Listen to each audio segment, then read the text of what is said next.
Bienvenidos, bienvenidos sean todos los que están ingresando a la sala virtual de Orquestas Solistas de América. Aquí su servidor, Christopher Ibarra.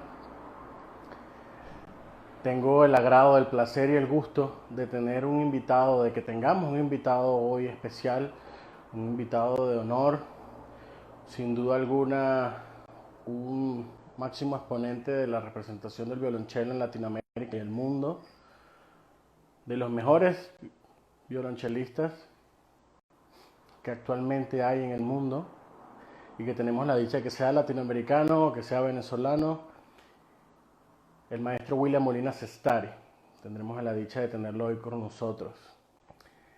¿Qué es la Orquesta Solistas de América? Pues es un proyecto, una iniciativa donde justamente apoyamos y promovemos a todos los artistas locales, nacionales e internacionales, usando esta plataforma para conectar, para, para tener más alcance, ¿no? Y que tengan un momento de cercanía con estos artistas, ¿no? Que tengan la oportunidad de conocer más de cerca su historia, su transitar por este amplio mundo de la música. Entonces, bueno, voy a invitar a que se nos una a la sala al maestro William Molina Sestari, a que comparta con nosotros este día de hoy. Estamos a la espera de que conecte el maestro William. Maestro, ¿cómo está? Querido Christopher, mi estimadísimo Christopher, estaba estudiando un poco de cello para ¿Qué, mover un poco los dedos. maestro, vale, imagínese. Bueno, ¿Cómo estás? arrancando, muy bien. Iniciando esta charla con una enseñanza de que siempre hay que estar en movimiento, ¿no? El músico nunca deja Hay que de... estudiar, sin duda ninguna hay que estudiar, sí. Le digo, bueno, un saludo para ti ante todo y gracias por la invitación. Este, qué bonito gesto de invitarme. No, maestro, para nada. Para nosotros es un honor y que desde hace ya tiempo que queríamos, pues justamente tenerlo acá en este espacio, que digo, en estos momentos que estamos atravesando, digamos, como humanidad, ¿no? En Una esta pandemia contingencia, tan difícil, ¿no? sí, que podamos servirnos de estas plataformas que nos ayudan a conectar, ¿no? Sobre todo este gremio tan importante que es el gremio artístico, que es justamente el que más se está manifestando en estos momentos, que está dando esperanzas. Entonces, bueno, queremos este espacio es para usted, maestro, dedicado a usted, a todas las personas que conocen su trayectoria y a los que aún no. Hoy tenemos el agrado de presentarles al maestro William Molina Sestari, un gran violonchelista, concertista, pedagogo de inmensa trayectoria. Y bueno, hoy lo tenemos para nosotros solos. Así que de eso se trata, maestro. Si nos puede dar una pequeña antesala, porque a varios lo conocemos, pero algunos tal vez no, de quién es William Molina Sestari y cómo llega la música a su vida, ¿no? El violonchelo. Bueno, imagínate, es muy difícil siempre hablar de nosotros mismos, ¿no? Por el tema uno evita, yo particularmente evito hablar de mí, prefiero hablar de tu proyecto, que es muy bonito, y de todo lo que vas a hacer con esta plataforma. Pero sí, podríamos hablar de música si quieres y de todo lo que tiene que ver con el contexto de estas nuevas plataformas y la pandemia nos ha, digamos, hecho creativos ante plataformas como esta, ¿no? Y podríamos, por supuesto, hacer un foro con las personas que están escuchando esto. Y digamos, podríamos hablar perfectamente, hacer como una especie de foro, ¿no? De Sí, sin foro, duda. digamos, de Sí, a compar responder algunas preguntas. Todo lo que tenga que ver con el tema de la música y lo profesional, yo con gusto lo haría. Y, sí, y aquí bueno, por supuesto, hay,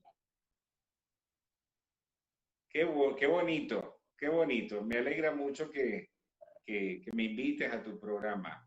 No, maestro, usted es un invitado de honor, usted es, bueno, altísimo consejero, padrino de este proyecto, porque yo creo que un proyecto como este surge sin duda de inspiración, y usted ha sido Qué fuente de bonito. inspiración para nosotros, yo como su alumno, todo el alumnado que venimos de, pues de su linaje, ¿no? De la Academia Latinoamericana, de la que me gustaría también nos pueda conversar un poco, de la que es fundador.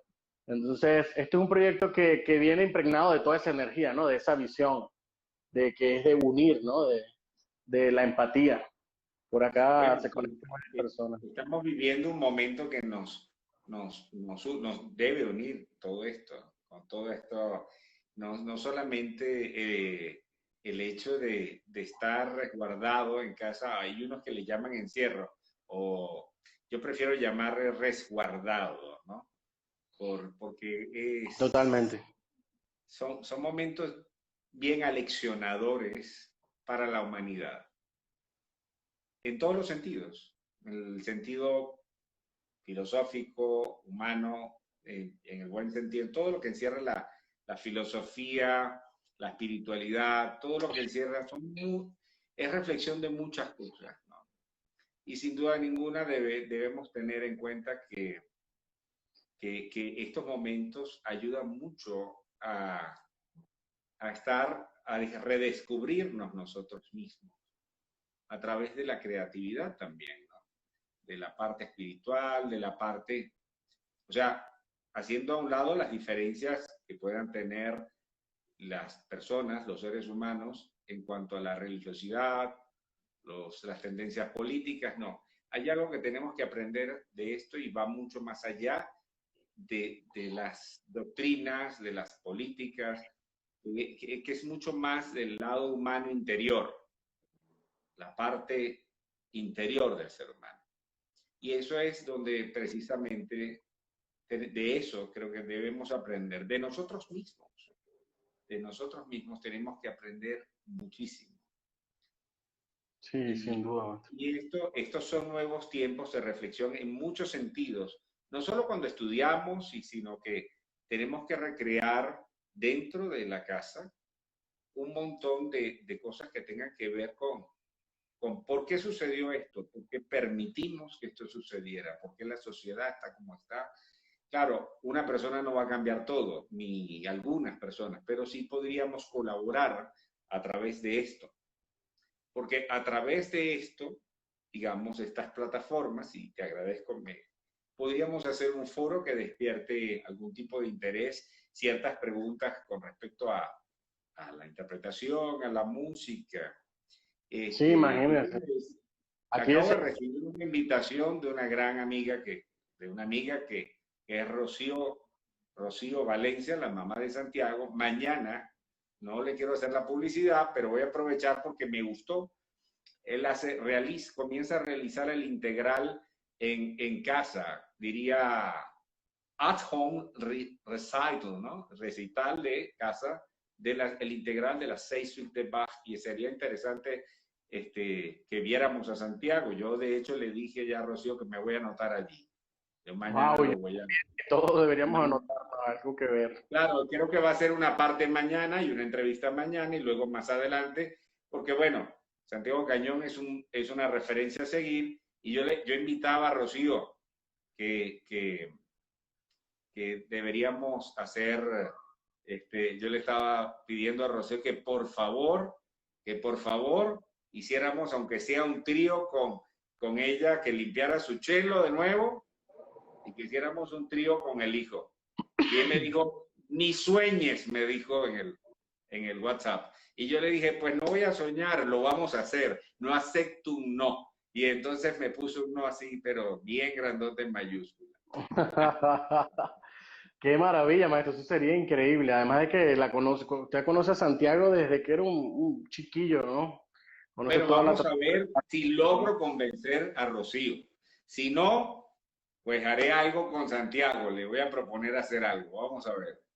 seguro será algo para disfrutar porque, bueno, maestro, o No, sea, para sí. nada. para yo lo nadie es un conozco de secreto. jovencito, ¿no? De jovencito, pero ese muchacho está bendecido por una familia hermosa como lo es Rocío, Ricardo y la hija. O sea, son una familia muy bonita realmente. Además que todos son músicos y son unos intelectuales son muy lindas personas, verdaderamente.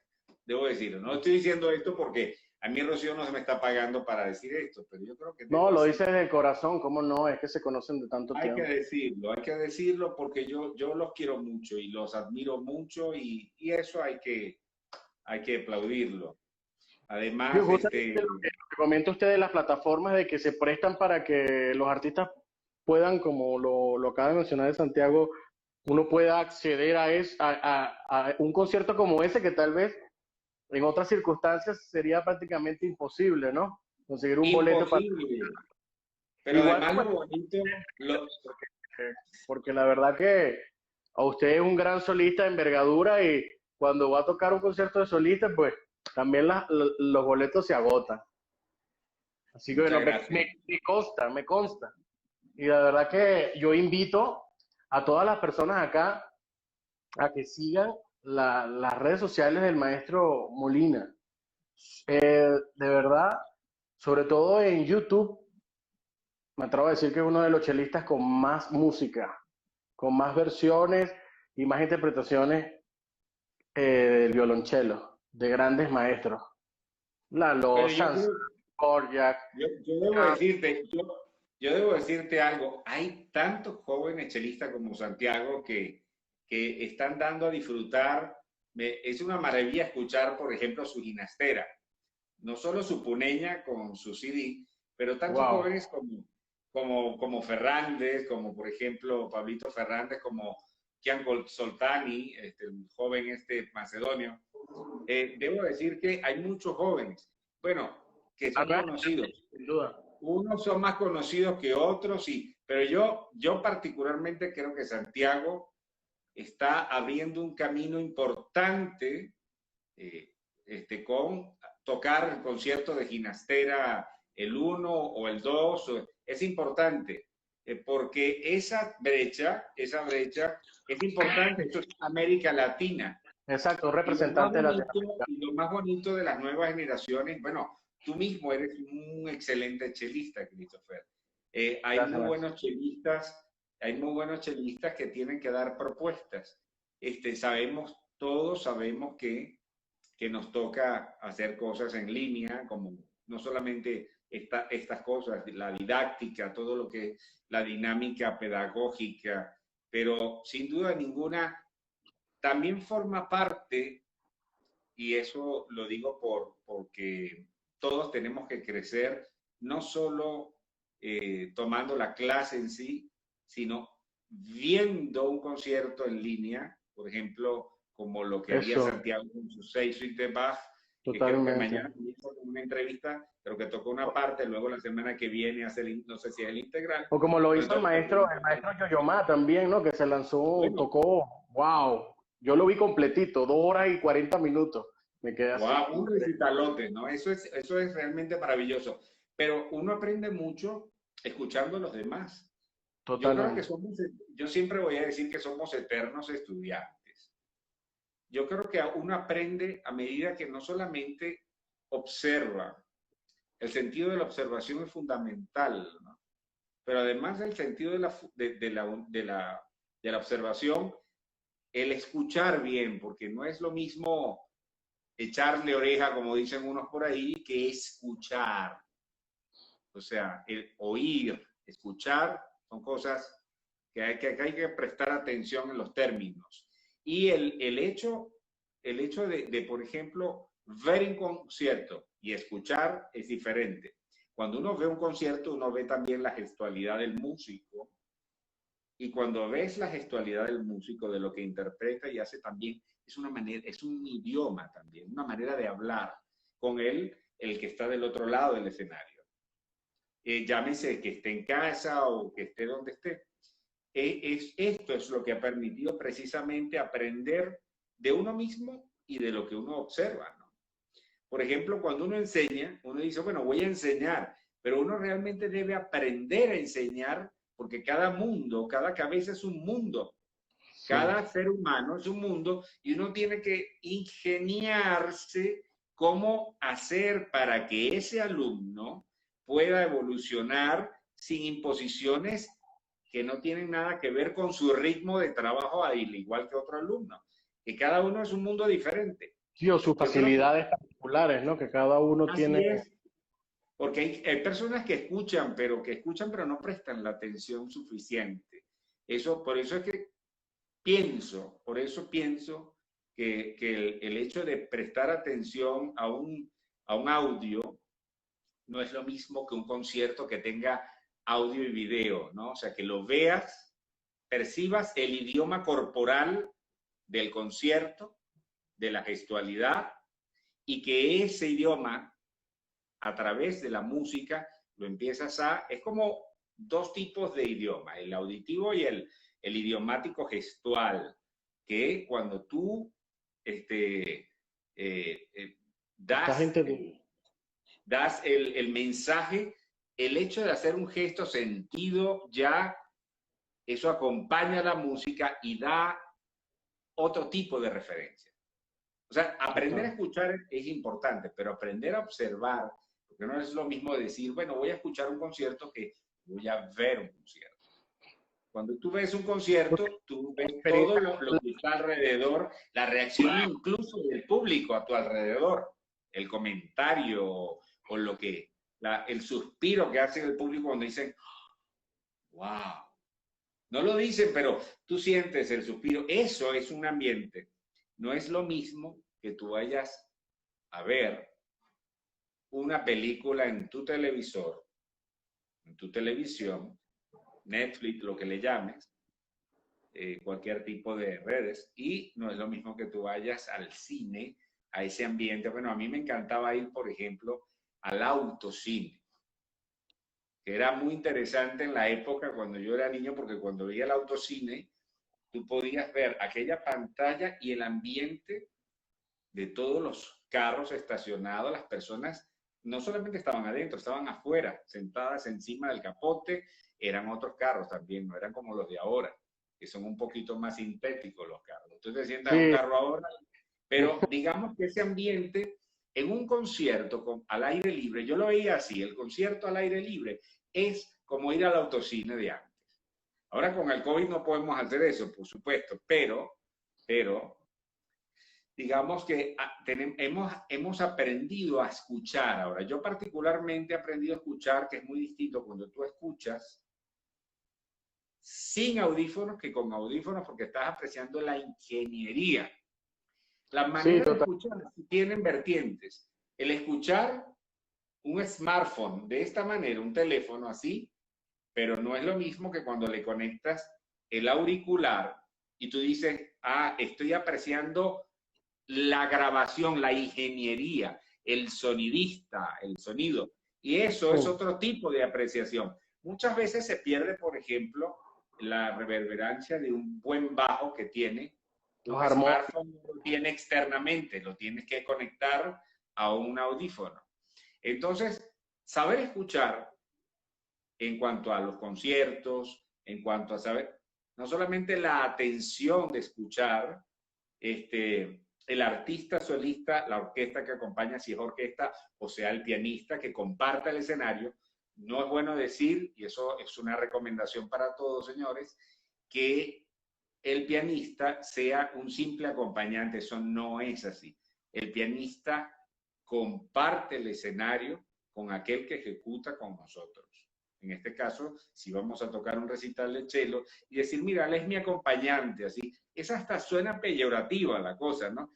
Suena mucho más bonito, mira, con él No es estoy música de cámara. compartiendo música y haciendo en el escenario música. Eso es así como cuando le llaman a los lauderos o luthieres, le digan, no, bueno, es que esos son unos carpinteros. Oye, qué cosa tan, ¿verdad? Son dos ojos. Jesucristo era carpintero también, ¿ah? Albañil, carpintero, pero aquí en este caso estamos Claro, hablando de otro tipo de artesanía. total, es una artesanía, Otro sin tipo duda.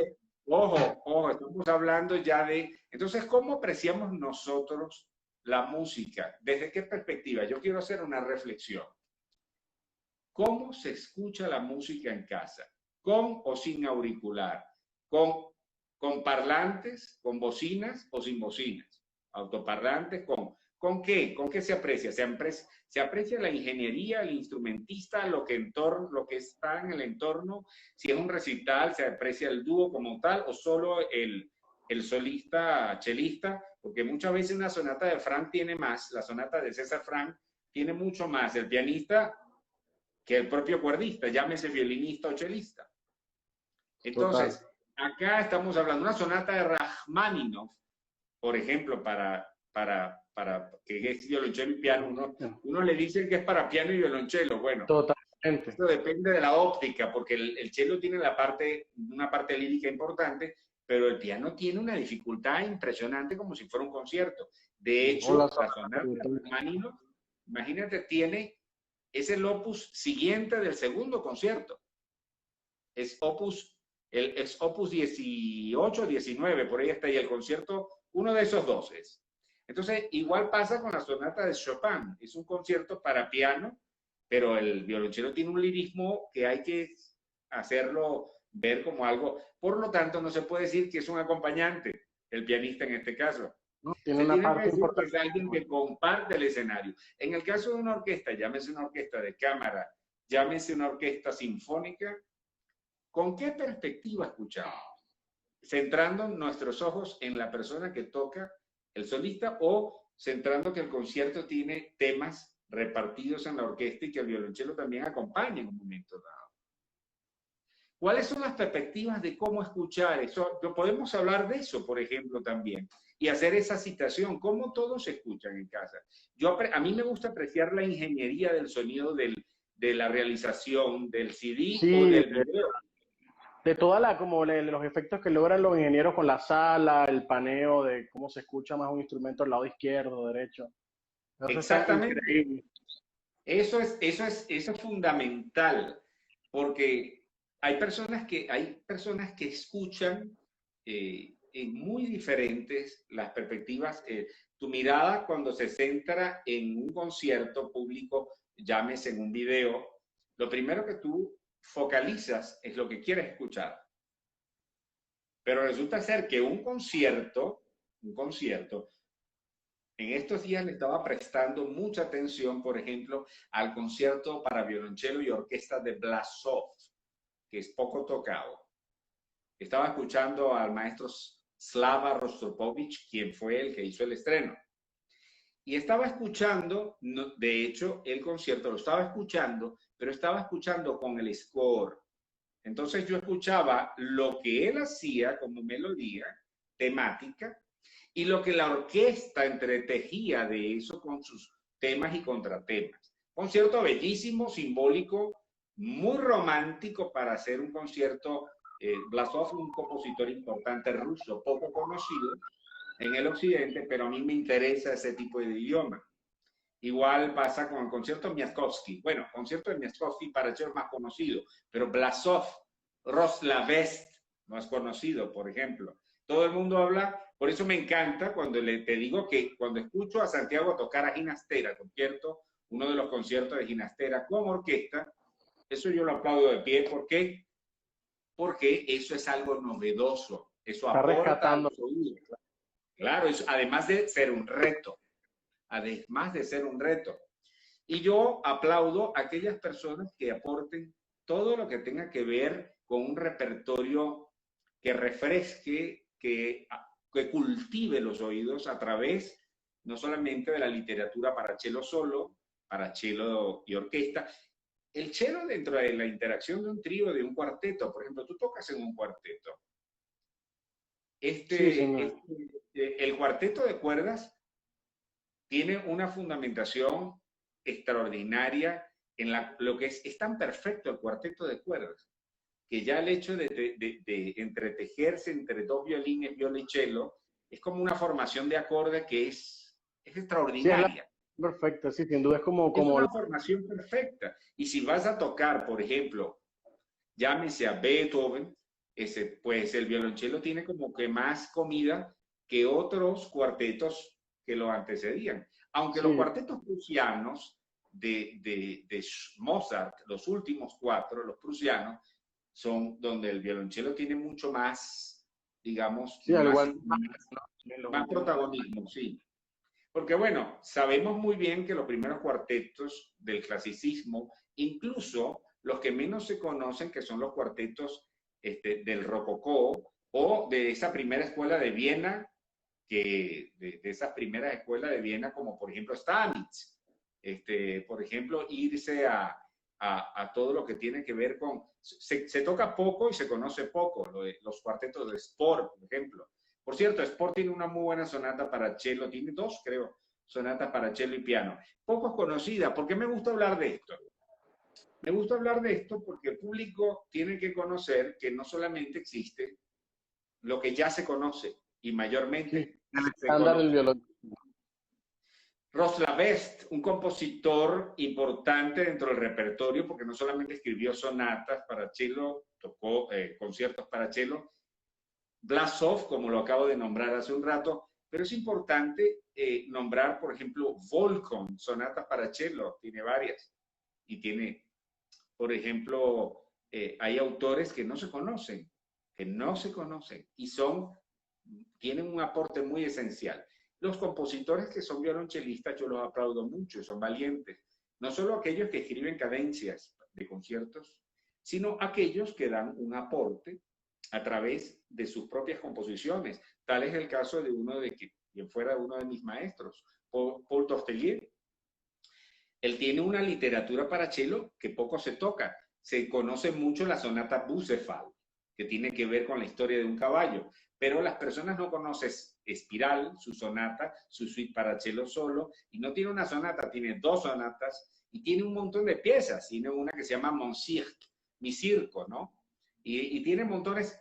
Eso no se toca mucho, se toca más o menos en Europa, y, podría ser tan importante tocar su doble concierto para dos chelos y orquesta. Yo mismo estoy fascinado con el Antídoton Tarantulae, que la tocamos yo creo que por cuarta vez en el mundo, que se fue dedicada a Yo-Yo Ma con Giovanni Solima. Y Sí, debo decir que Giovanni Solima es un nosotros, compositor de esos pocos que son ¿no? chelistas buenos, grandes, y se acaba, por cierto, de morir un violonchelista muy amigo de Giovanni, ¿no? Ayer estuve hablando con Luca Franchetti, gran violonchelista italiano, y hay mucha literatura, inclusive de renacentismo, que no se toca. Siempre se toca Domenico Gabrieli. A mí me encanta Domenico Gabrieli, su ricercari y su canon, del dúo, uno suona dopo l'altro, ¿no? Uno toca después del otro una mesura dopo, ¿no? Un compás después. Eso es una maravilla. Ayer lo acabo de grabar con un alumno, Iván Kulikov, esperemos tenerlo en pantalla pronto. Pero Sí, lo que quiero decirte es que es importantísimo tocar Dal Bacco. Me encanta que toquen Dal Bacco. Dal Bacco es maravilloso, los caprichos de Dal Bacco y todo lo que son Richard Carey. Y bueno, yo no escucho mucho Geminiani en línea. Sé que William de Fesch tampoco, Wilhelm de Fesch. No se escucha casi. Se escucha, pero hay tanto por explorar y tocar, que incluso música antigua poco tocada, como música moderna y moderno. música clásica, romántica, que no se toca, pero no se toca. ¿Saben por qué muchas no se toca? Una vez me dijo el maestro Slava Rostropovich, mi querido Christopher, y discúlpame, ya vas a preguntarme lo que quieras, pero No, déjame maestro, por Dios, continúe, que está fascinante. Entonces, imagínate que una vez me dijo, William, no hay música mala, me dijo, sino mal interpretada. Interpretando. Entonces yo le dije, maestro, es cierto que muchas veces también, yo le respondí, eso fue, me acuerdo yo claramente, en su casa, en la Avenue Foch, en París, en su casa de París. Y yo le dije, maestro, pero también hay compositores que hay que salvarles las obras, ¿no? Como usted lo hace. Que usted agarra una obra que no está tan bien escrita y de pronto la salvación de su interpretación a través de ese hermoso vibrato que tenía el maestro Slava, que todos conocemos, de esos glissandos extraordinarios, bien hechos, no de mal gusto, sino bien hechos, y sobre todo, por sobre todas las cosas, el aporte, porque ¿qué marca una obra poco conocida? ¿Puede marcar una mala interpretación? Claro que sí. Si yo escucho una obra en YouTube que no me gusta, es porque a veces la interpretación no ayuda. Entonces, a veces hay que agarrar la partitura y uno probarla y decir, mira, no es tan mala, vamos a sacarle brillo a esto, vamos a lustrar los zapatos. Entonces el maestro me dijo, William, esto que quede entre nos, me dijo el maestro Slav, el maestro Rostropovich, me dijo, sí hay música mala, pero hay que salvarla. Claro, con todo el respeto, yo esperé que me dijera eso para yo decir, finalmente, ¿no? Y menos mal que le dijo eso, porque si no...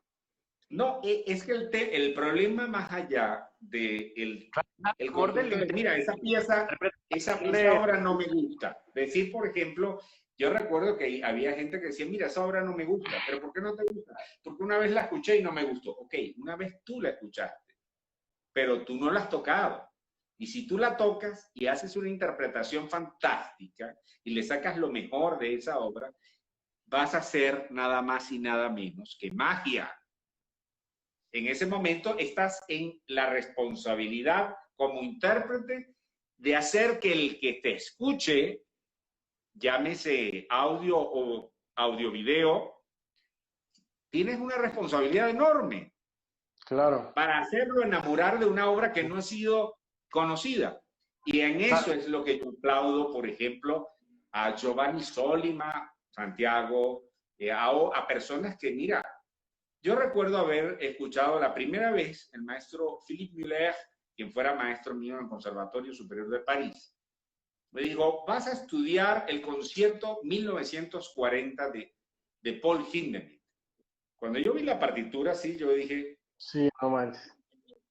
¿Qué es esto? Dije yo.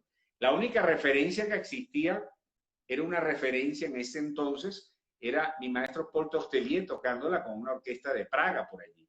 Era un concierto de Paul Hindemith 1940. Y había una grabación radial que había hecho quizás algún amigo de Hindemith de la Filarmónica de Berlín, quizás no vi el crédito, pero era muy escaso en ese entonces. Hoy día se toca más. Hoy día se toca más y se ha promovido más, pero para sacar el provecho a esa obra como Dios manda, hay que involucrar mucho sentimiento, mucho feeling, muy bello, vibrato, buen gusto para los cambios. No siempre todo tiene que tener glissando, pero ahí tiene que haber buen gusto musical. Entonces, la responsabilidad del intérprete a veces es tan grande como puede estropear la imagen de la obra, como la puede poner en un pedestal. No sé si me explico. Totalmente, maestro. Eso es fundamental, darle una reflexión, porque las personas creen, pero esa obra es muy fea, no la quiero tocar, es muy fea porque la escuchaste por alguien que no la tocó bien seguramente. Y a lo mejor sí es fea, y es hasta fea.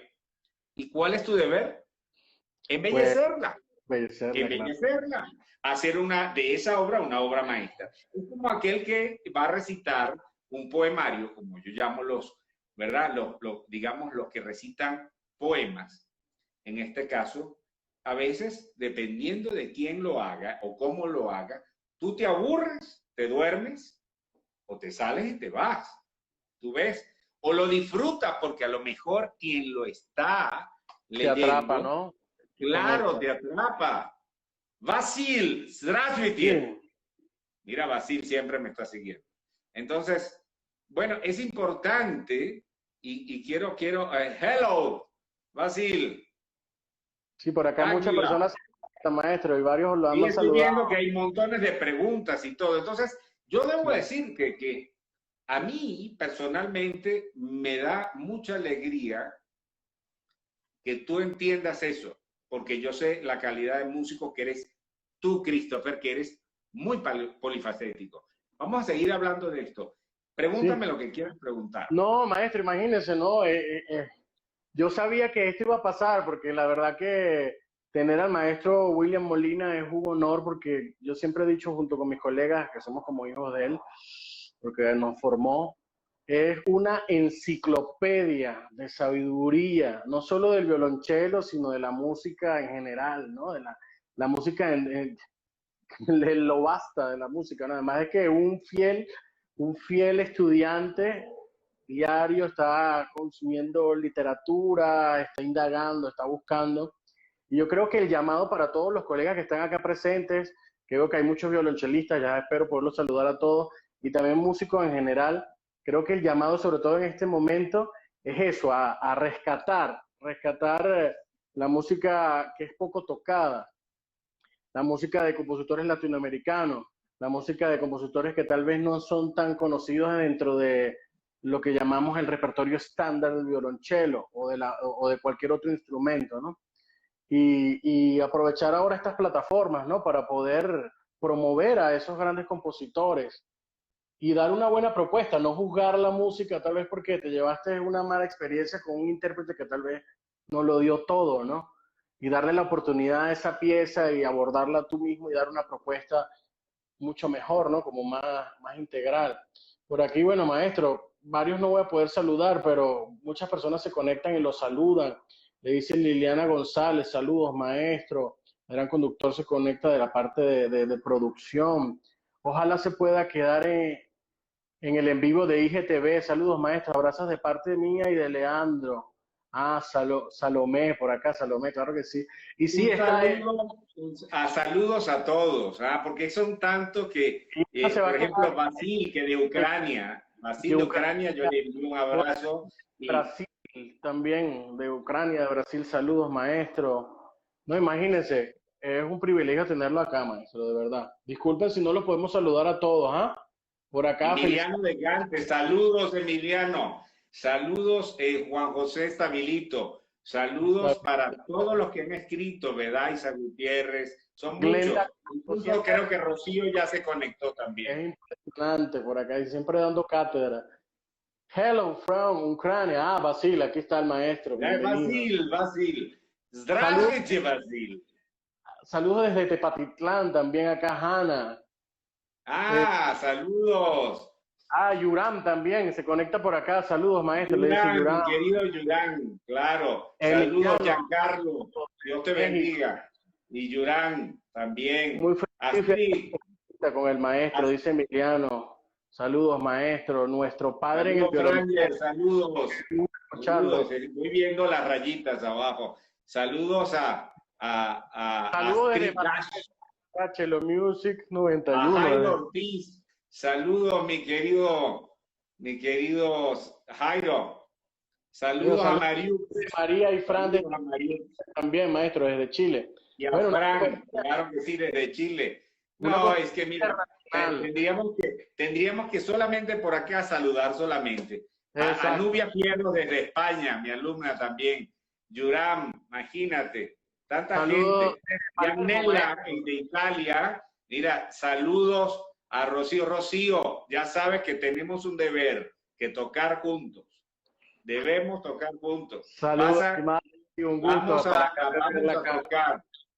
Y también está conectándose alguien que tiene una sigla de 2004, que tengo que saber quién es, no sé quién es.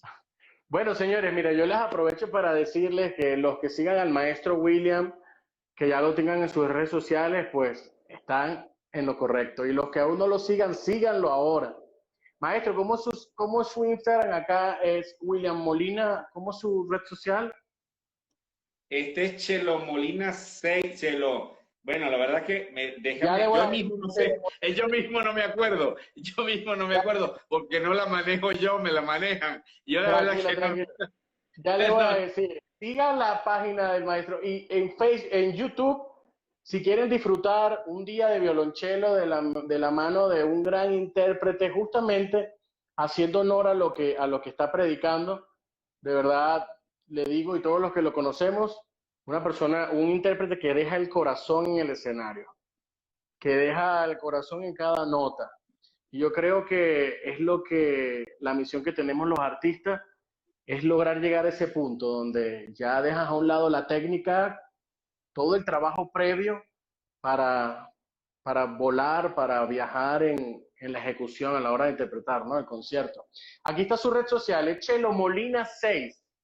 Celo Arroba Molina, Chelo ya Molina me, 6. gracias, no me acordaba. Para que lo sigan finalizando esta entrevista, Chelo Molina 6, porque ahí el maestro está apenas incorporándose en las redes sociales, tiene vasto material y es un chelista súper reconocido, un gran artista que vale la pena que lo sigan de cerca. Así que arroba Chelo Molina 6 en su Instagram, en YouTube William Molina Sestari. Y ahí van a poder ver toda una amplia gama de interpretaciones de muchos conciertos en diferentes teatros en todas partes del mundo, bajo la batuta de grandísimos directores. Así que bueno, es un lujo tener al maestro William Molina aquí con nosotros porque siempre es un placer escucharlo. Yo no voy a preguntar nada, sigue hablando, maestro. Mire, fíjese, acá también les invito a que sigan esta red social de este proyecto, que está hecho con mucho cariño. Es una plataforma justamente para Ana proyectar. Francis San, saludo hija, Dios te bendiga, felicitaciones por tu graduación allá en Eh, España. saludos, ¿verdad? Y Brian, Por acá. Entonces los invitamos a que sigan este proyecto de cerca en el que esperemos, una vez finalizada esta pandemia, podamos tener el gusto y el honor, privilegio de tener al maestro William como solista, acompañado por esta orquesta, que bueno, la verdad siempre es un lujo tener la experiencia de acompañar a este gran intérprete del violonchelo. Sigan las redes sociales, @Orquestas Solistas de América, en YouTube y en Facebook. Nos consiguen como Orquestas Solistas de América. Y al maestro Chelo Molina 6 en Instagram. Y en su YouTube, William Molina Sestari. Maestro, imagínese, saludos desde Barcelona, acá, Ana Franz. Oye, bravo, de verdad, un recital increíble. Bueno, qué bueno que la familia, maestro, donde usted se conecte van a haber muchas personas siempre porque usted se ha encargado en el transcurrir de su vida de dejar semillas de amor en cada uno de sus hijos, ¿no? ¿Cuántas generaciones ha formado Igor usted, Lavrov maestro? y Gulnara, Igor Lavrov y Gulnara. Igor escribió una obra sobre mi nombre en el piano y la tocamos juntos y la estrenamos en el Teresa Carreño. Es, Igor, maestro, здравствуйте, Igor. esa historia, ¿cómo fue eso? Sí, Esa es una obra. historia larguísima. Igor Lavrov es un gran pianista ruso y Gulnara también su esposa. Ellos hacen un dúo extraordinario y además cada uno es solista. Entonces él un día estaba así en el UNEARTE, en el UDEN, allá en la universidad, en Caracas.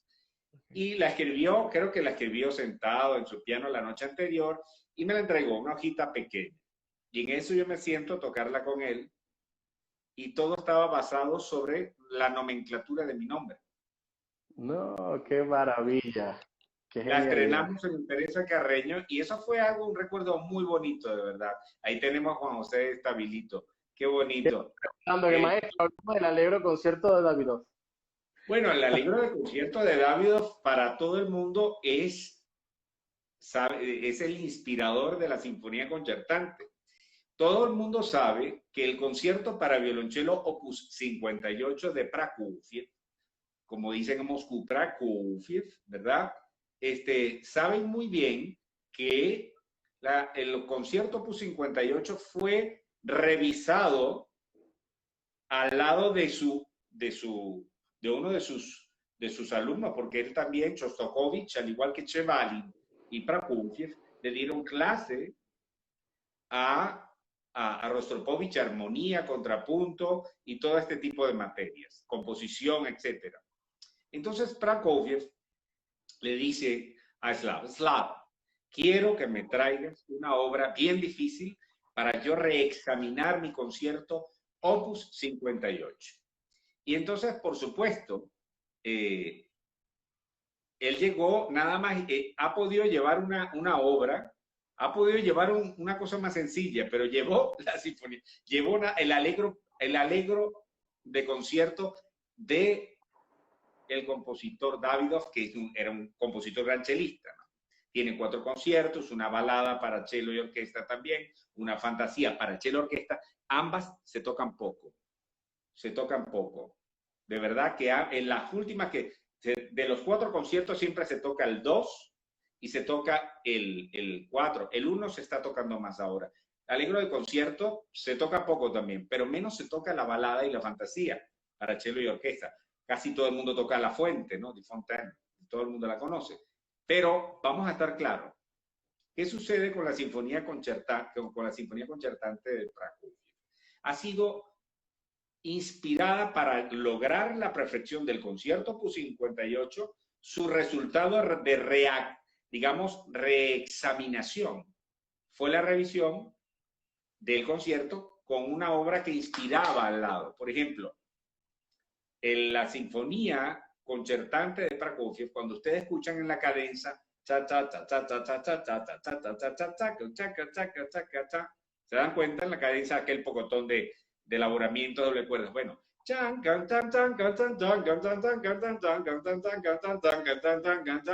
es eso? Eso fue lo que inspiró la cadencia. Eso es, por ejemplo, cuando uno hace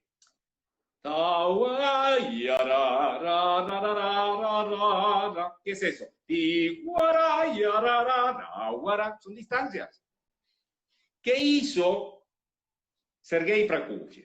Agarró el arreglo de concierto de Davidov y reexaminó su obra, opus 58, y lo que hizo fue llevarla a un grado mucho mayor. A mí cuando me dicen, tú tocas el concierto opus 58, y digo, sí, yo lo estudié, pero es la reexaminación, la sinfonía concertante, es digamos, la depuración del concierto opus 58, solo que es opus 125, porque en esa época estaba finalizando una sinfonía opus 120 y tanto, ¿no? Ahora, su concertino para cello y orquesta, en el caso de Prokofiev, el concertino fue escrito, es opus 32, y no fue finalizado sino por Kabalevsky, por Dmitri Kabalevsky, y el maestro Slava Rostropovich. Estoy hablando del concertino opus 132. Digamos que su gran obra maestra el concertino es una obra muy interesante. La estudian mucho los alumnos de los conservatorios en Nizhny, en Moscú, en Leningrado, y en muchos conservatorios de Europa y del mundo, pero la obra sumum de Prokofiev, y creo una de las obras más respetuosas del repertorio, quizás una de las más emblemáticas desde el neoclasicismo, es la Sinfonía Concertante, opus 125, inspirada de su propio concierto opus 58, depurada, con una mezcla de obras de él mismo, como por ejemplo Pedro y el Lobo. Ping, ping, ping, ping, ping, ping, ping, ting, ting, ting, ting. Eso, ping, pa, pa, pam. ¿Qué te suena eso? Pedro y el Lobo, sin duda, al comienzo el clarinete, ¿no? Claro, Pedro y el Lobo. ¿A qué te suena? Chanca, chaca, chaca, chichica, chica, chaca, chica, chaca, chaca, chica, la firma de cadencia. Taurara, taurara.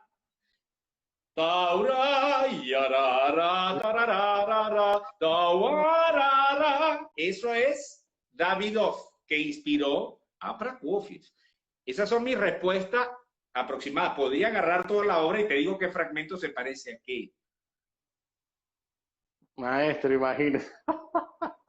Qué maravilla. Maestro, Por ejemplo, fíjate. Pam, pam, pam, pam, la introducción de la Sinfonía Concertante. Mira. Pam, pam, pam, pam, pam, pam, pam, pam. Incluso de Lieutenant Quiché, de Prokofiev, del mismo, son obras de Prokofiev. Él agarró eslabones, pedacitos, y eso fue lo que hizo. Sí, pero está la firma de todo, como de esos conceptos, la idea de él, ¿no? Claro. Mira, entonces, claro, analizar la obra es una obra, ¿por qué se llama Sinfonía Concertante? Porque la instrumentación, además, no solamente la parte de cello fue revisada, estructuró todo el cuerpo de los brases, los metales, los alientos, las maderas y la cuerda. Entonces ya es una obra mucho más tiene una dimensión de mayor envergadura porque tiene, por eso se llama, es más, su título original no era Sinfonía Concertante, era Sinfonía da Concerto, lo escribió en italiano, mal conocida en Occidente como Sinfonía Concertante, que luego por supuesto, la primera edición fue en Moscú, Música Moscú, esa fue la primera edición. La segunda se hizo una vieja Peters, que la tapa era rosada, recuerdo. Y luego le pusieron, ahí en las Peters todavía respetaban, Sinfonía Concertante y por detrás decía Sinfonía da Concerto, todavía respetaban. Pero cuando llega a Busian Hawks y cuando llega a Sikorski, cambió todo. Por eso es que el tiempo es como el telégrafo. A ti te dicen, mira, fulanito de tal se fracturó el pie. Y entonces a ti te llega después de 200 personas, mira, fulanito de tal se fracturó el pie, el brazo, la cadera y, ¿sabes? O sea, no sé si me estoy explicando acá el tema. Totalmente, sí. Entonces, en el caso de Davidov, que es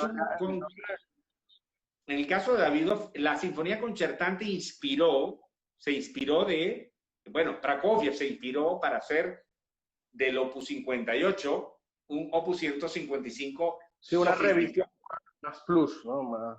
Absolutamente. Eso Maestro. es mi manera de ver, ¿no? Mi manera de ver. Yo lo he analizado muchísimo esta obra. Tuve el honor y la dicha, eso está registrado en la Busian Hawks de Londres, de haberlo estrenado en América Latina. Yo era muy jovencito. Todavía la toco. Todavía me acuerdo de eso. Por acá está Kevin, maestro, preguntando, maestro, ¿considera usted que la Sinfonía Concertante es como la obra más exigente del repertorio chelístico? Un saludo y un gran abrazo.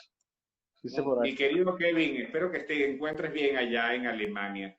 Alguna vez fuera mi alumno también, como tú, Christopher. Y bueno, Kevin, creo que se graduó su magistratura con Laszlo Fenjo en Alemania. Me alegra, eso me alegra muchísimo. Él estudió también conmigo en Caracas un buen tiempo.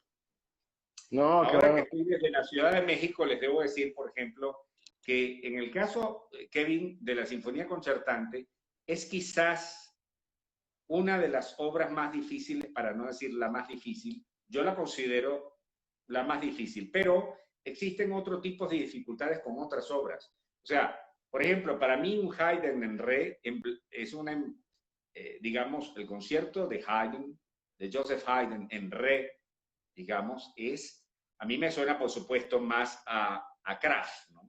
Los conciertos de Kraft. Y mira que habían como 8 conciertos de Kraft, se perdieron 2.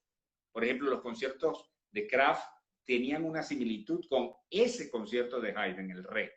Y para mí ese concierto de Haydn es muy, muy virtuoso. El concierto de Haydn por sí más, digamos, más puro, es el que está en do mayor, que todo el mundo sabe que es muy haydniano.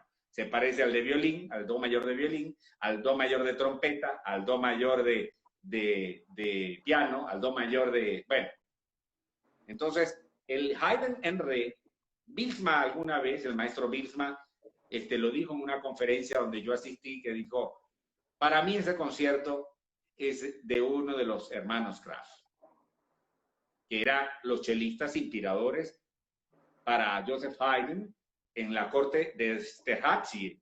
Era la orquesta más, era como decir la Filarmónica de Berlín, en el Imperio Austrohúngaro. Que le llamaban el Imperio Austrohúngaro, pero ahora son países cada día más divididos, ¿no? Y ojalá que no nos dividamos tanto. Lo que deberíamos hacer es unirnos. No, debemos unirnos. Maestro, por aquí debo decir que, por ejemplo, los conciertos de Joseph Haydn se conocen dos, uno en do, uno en re, pero hay también el do y el re, el pequeño re y el pequeño do. Popper decía que era de Haydn, pero la pluma dice que es de la época de Popper. Entonces, claro, la investigación musicológica también tiene que llevar en la tinta, ellos extraen algo de eso, del manuscrito, y lo llevan, hoy día se puede llevar todo al laboratorio y se estudia, como los ADN se estudian, el tiempo que tiene ese bolígrafo o esa pluma, porque antes era tinta y la pluma que se mojaba. ¿Qué sucede? Claro. Que, por ejemplo, y esto lo tengo que decir, en el caso de la Sinfonía Concertante de Prokofiev una obra difícil dentro de su género, como lo es el concierto de Dvorak, que otros le dicen Borjak, otros de Dvorak en la radio, por ejemplo, le dicen de Dvorak en algunas radios por aquí. Sí, Pero el concierto, como dicen en Checoslovaquia, Dvorak, es un concierto que tiene dentro del género romántico, representa como el Brahms el violín, pero no podemos decir que hay una obra que sea más difícil que la otra porque cada una representa un género. Claro, el neoclasicismo en el caso de Prokofiev y Shostakovich, la Sinfonía Concertante de Prokofiev representa tal vez una referencia máxima dentro de, y es una obra que para mí es, sin duda ninguna, para mí es la más difícil. Ahora, Alfred Schnittke hizo conciertos número 1 y número 2, son muy interesantes, tienen dificultades distintas, es otro idioma, al igual que puede tener la dificultad que puede tener, por ejemplo, los conciertos de estudios, como el Romberg, los Romberg, 2, 4, el militar. Offenbach es una obra muy compleja, por ejemplo, el concierto militar de Offenbach, que por cierto, Santiago toca muy bien. El concierto de Offenbach, de Jack Offenbach, que por cierto, es un concierto que es muy difícil, tiene otro tipo de dificultades. El concierto de Robert Schumann para cello tiene otro tipo de dificultades. Es un romántico alemán, pero cuidado, es otro tipo de dificultad como concierto, ya que estamos hablando de concierto. Ahora, hablar como obra, digamos, yo considero que sin duda ninguna digamos, la dificultad técnica. Ahora, en cuanto al género, llámese clásico, llámese romántico, barroco, hay conciertos de dificultades en cada uno de los estilos. Ahora, ¿quién le da los estilos al clasicismo, al barroco? Pregunto yo, ¿Johann Sebastian Bach se había enterado que él era barroco? No, yo creo que no se enteró de eso. Él era contemporáneo, moderno. ¿Ustedes creen que eso lo dimos nosotros con los libros de contemporáneos? Mira, este es barroco italiano, este es barroco alemán, Vivaldi es barroco italiano, Johann Sebastian Bach es barroco alemán, pero vamos a estar claros. ¿Ellos sabían eso? No lo sabían. A eso se lo pusimos nosotros académicamente. Pero el contexto de ese estilo sí pertenece a una época. Pero ellos no se habían enterado que eran románticos. Johann Sebastian Bach era un hombre tan romántico que tuvo 24 hijos, por ejemplo. Sí, y cuando ustedes escuchan el aria de la suite en re, la melodía, más romántico que eso no hay. Es más, sin ir muy lejos. Sin ir muy lejos. Esto, por ejemplo, si esto a ustedes no les... Permítanme, si a esto...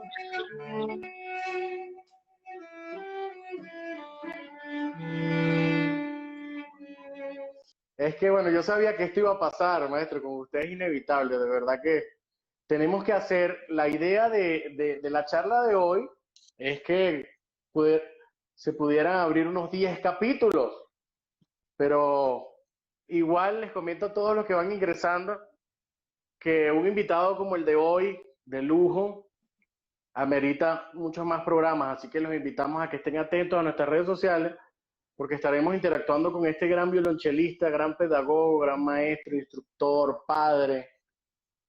La verdad que vale la pena, es un gustazo tenerlo acá, maestro. Fíjese que se nos fue una hora como si fuera un vaso de agua. Y bueno, se están conectando las personas rápidamente porque quedamos todos justo en el momento que estábamos esperando en su interpretación, ¿no? Nos estábamos hablando justamente de algo que siempre usted nos ha comentado en el transcurrir de nuestro aprendizaje con usted, cuando usted pues justamente nos muestra, ¿no? la visión de cada, nos hace acercarnos a la visión de cada compositor, ¿no? Y que nos traslademos a su época, a su sentir, que nos conectemos con ellos. Y siempre llegamos a este nicho importante donde nos damos cuenta que Bach le decimos barroco, pero es porque los libros nos lo han enseñado en los tiempos modernos que vivimos, pero Era un ser humano tal cual como nosotros, mejor dicho, imposible, romántico sin duda, 24 hijos. Entonces, lo dejo, maestro, que siga interpretando, o sea, dando la explicación que nos está dando con el aire de Bach, mostrando pues Bueno, justamente esa eh, sensibilidad romántica, ¿no? Del compositor. pero fíjate, yo puse un ejemplo. Kevin me preguntó en línea si yo consideraba que la Sinfonía Concertante de Prokofiev era la obra más difícil de violonchelo. Quizás hablando del tecnicismo y la variedad de todo lo que tiene, sí él lo es, para mí lo es. Hay otras obras interesantes, como por ejemplo el concierto, están los dos conciertos de Ginastera y está también los conciertos el concierto de, si vamos a hablar de los conciertos de estudio, hay montones. Por ejemplo, el Alegro de concierto de Dávidos.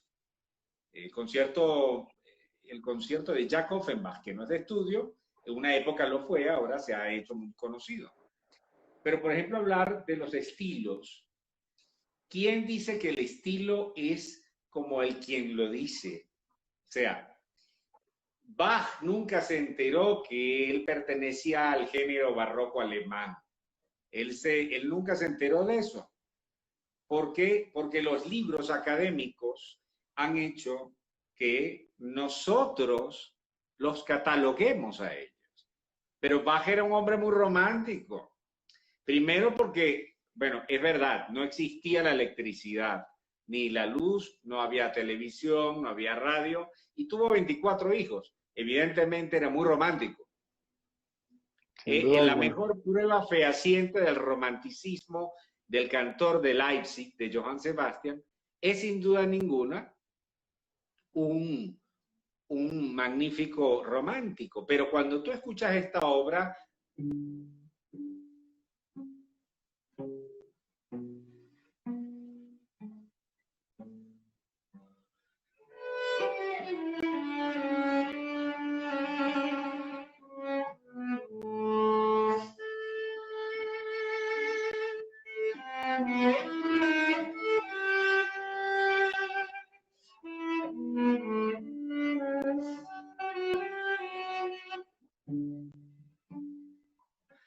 el romanticismo está a flor de piel en esa área, por ejemplo. O en Sí, la el corazón. alemán, por ejemplo, sin ir muy lejos.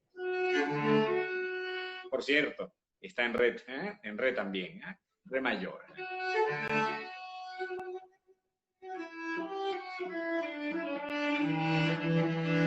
A ver,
o sea, si eso no es romántico, para que solo el comienzo, mira, por más que tú lo interpretes lo más barroco posible, lo que se llama barroco académicamente, yo creo que Bach nunca se enteró, al igual que Vivaldi. Vivaldi no se enteró, por ejemplo, de Antonio Vivaldi, que él era barroco italiano. Él no se enteró. Entonces, esto no sabemos.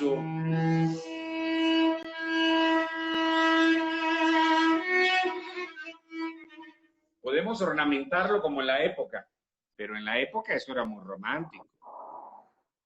La sonata número 5, que él no la tenía catalogada como número 5, me vas a perdonar.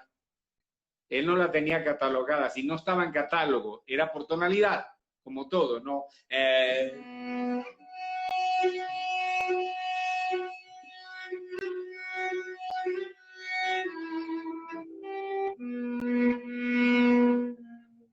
Más romántico que eso no puede ser. Y estamos en la Italia de 1600 y tanto. Entonces pasa lo mismo con Bach. Cuando tú haces, por ejemplo,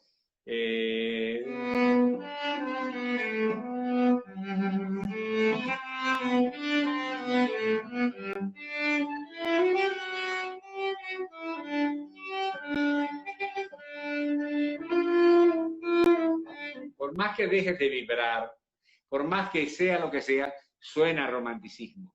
A un romanticismo de aquel entonces con aquellas perspectivas. Entonces, vamos a decir nosotros que Bach no era romántico, que Vivaldi no era romántico, con las perspectivas de ese tiempo. Evidentemente, ¿qué era el romanticismo en la literatura barroca? En la literatura renacentista. ¿Qué era romántico, por ejemplo, en la literatura del periodo romántico? Llámese romántico alemán, romántico francés, romántico italiano.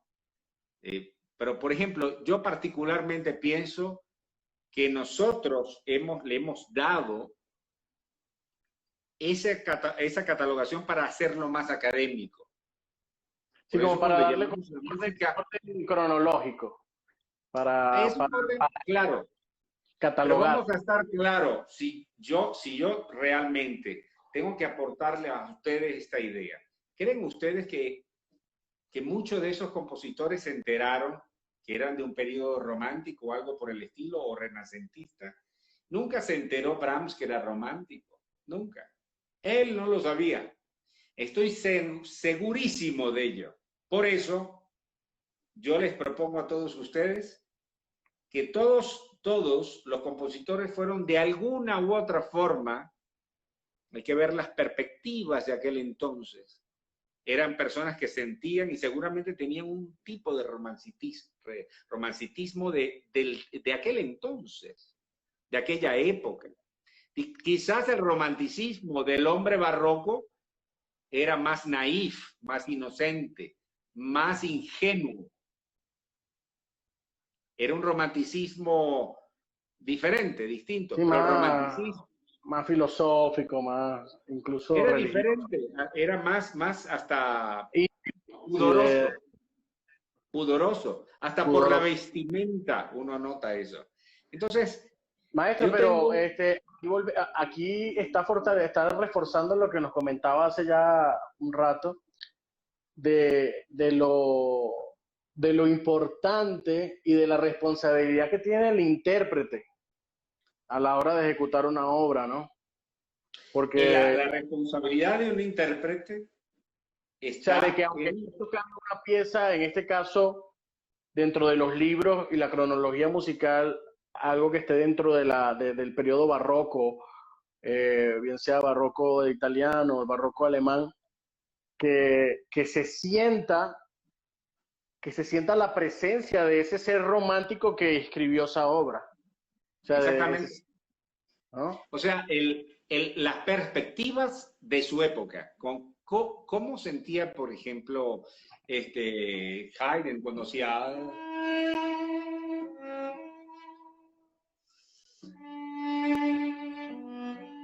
Eso es amor, romanticismo. Eso es amor puro.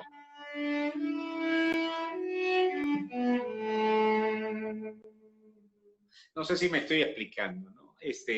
Eso yo no lo puedo llamar un clasicismo, ¿no? Eso es clásico porque nosotros académicamente lo encerramos así, en los libros. Pero él no se enteró de eso. Eso tiene un romanticismo con las perspectivas de la época de Haydn, del director de la orquesta de Terhazzi, porque fue director, compositor de esa orquesta que era como la Berlín de aquel entonces. Los hermanos Kraft tocaban en esa orquesta, que eran unos grandes chelistas. Muchas personas no conocen los conciertos de Kraft, de los hermanos Kraft, que son aproximadamente, se perdieron 2, hay como 6 todavía, ediciones Supraphone, a menos que lo haya comprado la Barenreiter. Pero debo decir que las perspectivas de decir quién no era romántico, claro que lo era, a su manera, con las perspectivas de aquel entonces. Hay personas que se vestían en la época de Bach con pelucas, se vestían con unos atuendos que si apenas enseñabas un poquito más decían, wow, eso está muy sexual, ¿eh? Muy demasiado mostrativo, ¿no? Decían sexual. No existía ese tipo de palabras contextuales para el entonces, pero cuando apenas había un escote de una señora de la sociedad, decían, esa señora puede ser una cualquiera. Porque así era antes. Pero no quería decir que no era romántica. Esas personas sentían también un romanticismo de esas perspectivas. Ahora, ¿qué sucede cuando hablamos, por ejemplo, de la música de la música de Prokofiev? Él también tiene su romanticismo. Era neoclasicista, sí, pero ese pasaje interludio en el segundo movimiento antes de la cadencia, Claro, pero un rock. Antes de llegar a eso, él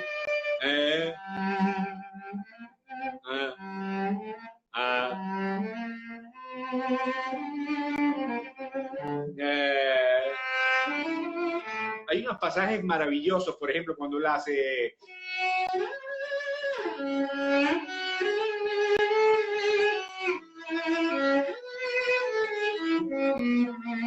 eso es corazón, mucho corazón.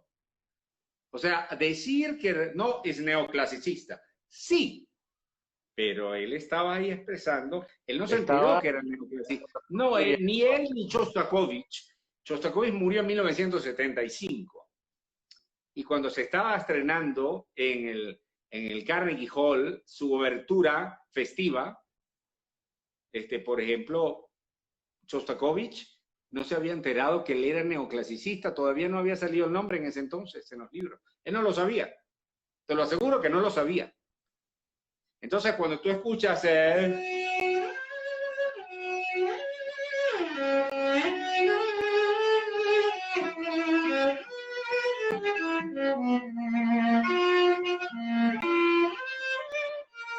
esa...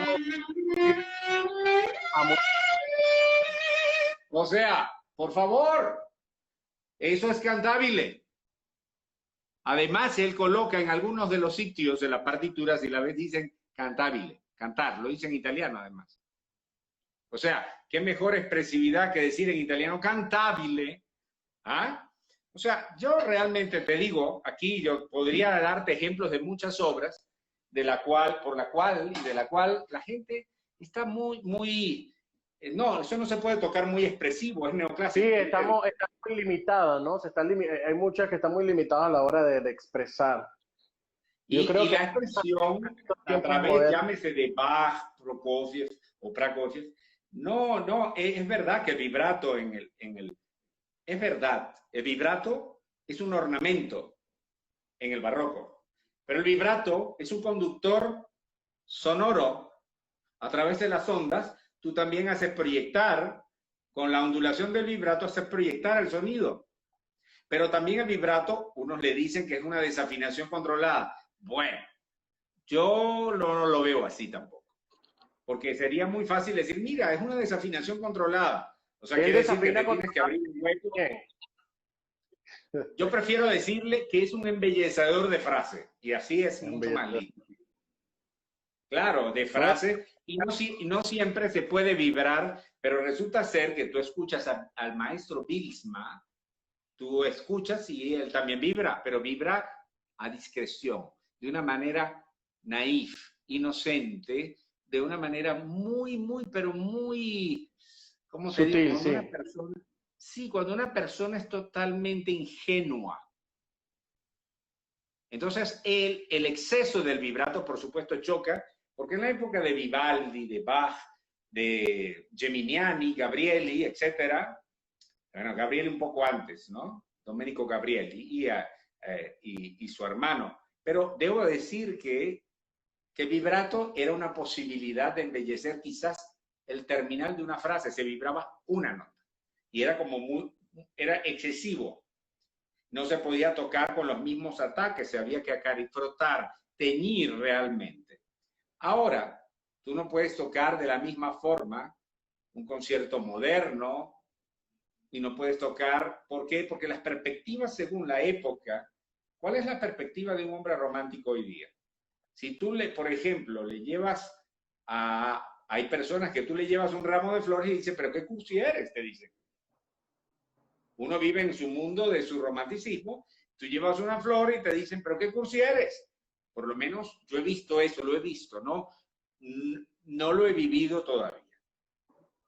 Pero si un día, por ejemplo, tú llevas una flor, así sea a una señora, por amistad,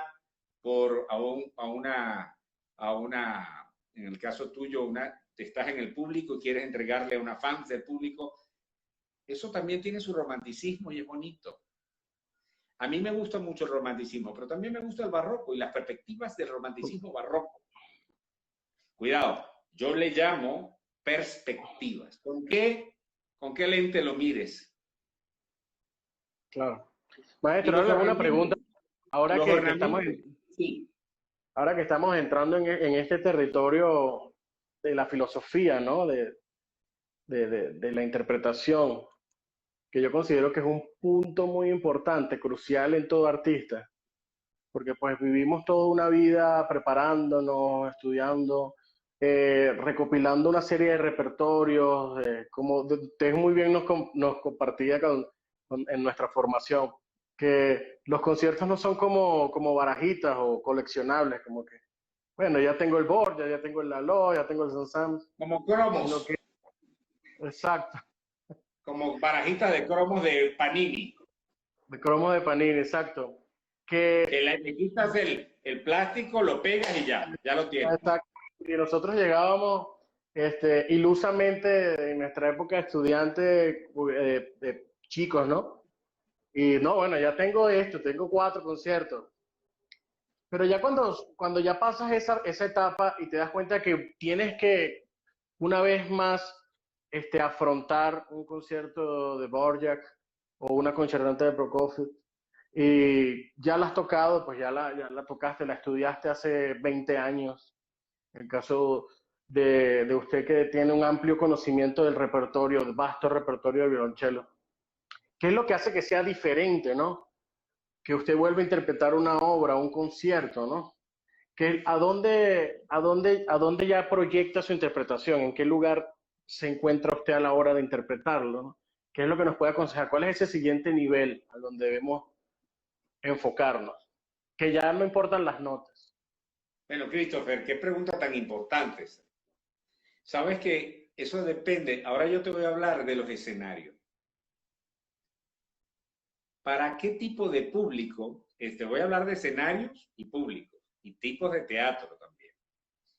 Tenemos que tener conciencia que cuando se tocaba, en antaño, se tocaban en teatros, se tocaban en salones de música, salones que ellos le decían les soirées intimes, decían las obras de Fauré, las noches íntimas, les soirées intimes. ¿Ah? Las íntimas noches porque eran a la candela, a la chandelle, con el candelabro, la vela, y a veces era con lámparas de aceite y la luz era muy tenue y había que colocar una aquí atrás para que los músicos vieran. Y en la acústica era otra, el público se sentaba más cerca, era más íntimo. A veces los conciertos eran, los del público estaban alrededor de los músicos, el piano, estaban allí viendo así. Todo ha cambiado, el protocolo cambió, ahora te piden un ticket, te piden el boleto, te sientan en una silla y te dicen no puedes hablar, no puedes grabar, no puedes nada, no te puedes mover. Entonces, claro, yo entiendo que no puedas conversar, hay que tener una disciplina de escucha, pero las perspectivas cambiaron también acá. Tú no puedes tocar, cuando tú vas a tocar en una iglesia, y vas a tocar un concierto moderno en una iglesia, sería absurdo desde el punto de vista acústico, porque las perspectivas con la cual compuso, por ejemplo, Schnittke, su concierto 1 o 2, fue para un tipo, esa persona, Alfred Schnittke, pensó en un teatro como lo concibió él, moderno. Johann Sebastian Bach nunca se imaginó que se iba a tocar su suite de Bach en un teatro con concreto armado y con una cantidad de arquitectura moderna. Ahora, ¿qué es lo que sucede cuando estas cosas pasan? Las perspectivas, el repertorio que se debe manejar. El repertorio es importante. Si uno toca la Sinfonía Concertante de Prokofiev, ¿con qué va acompañado eso?